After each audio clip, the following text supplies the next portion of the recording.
Hello guys, welcome to the next pattern MCQs, and this is your case number 6. Here, a 5-year-old white boy presents with difficulty seeing the blackboard at school. So this first line must be giving you an impression that this child is having a refractive error, very common, myopia. There's a difficulty looking at the distant objects. Upon examination, he is highly myopic. So that is going with your evaluation, but there is more to it.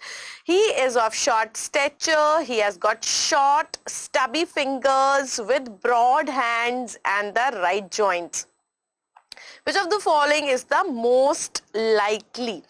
So first let me read the options and then we will discuss one by one. Prone to angle closure glaucoma aggravated by the administration of the pilocarpine. Prone to angle closure glaucoma aggravated by the administration of cycloplegics. Will have the normal appearing parents, or we have higher risk of lens dislocation with the minor trauma. So before going to the options, let's evaluate the options one by one and what is the diagnosis. So this child who is typically high myop, short stature, short stubby fingers, broad hands in the joint, what are these?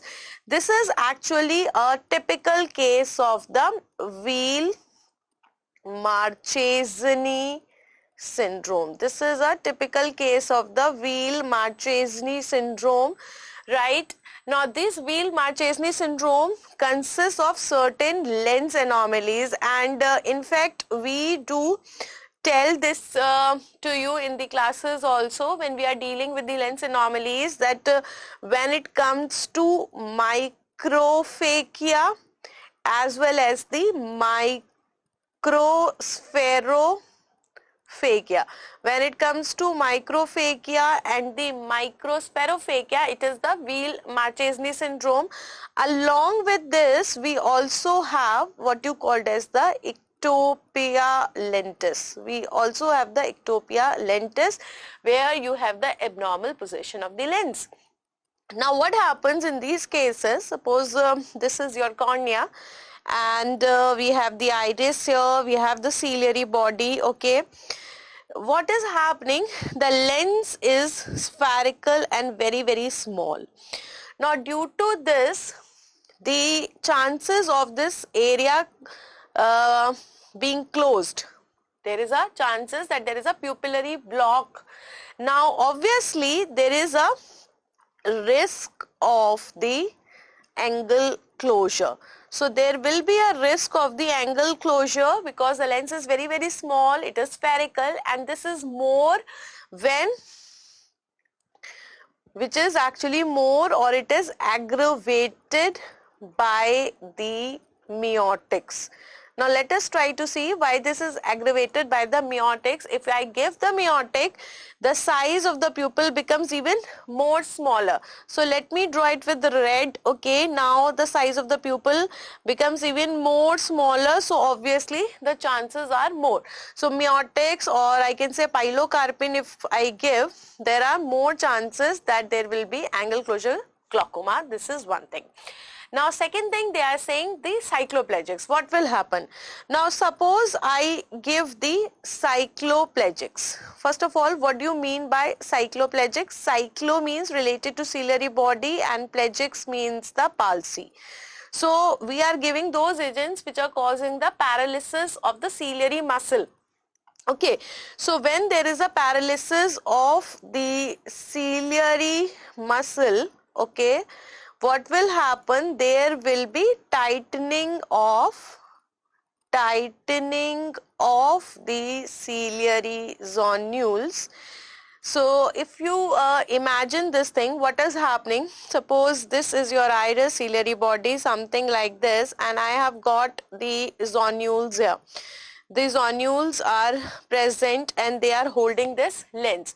So obviously when these zonules will be tightening, it will actually pull the lens backward. So this is going to pull the lens backward. So lens is going backward.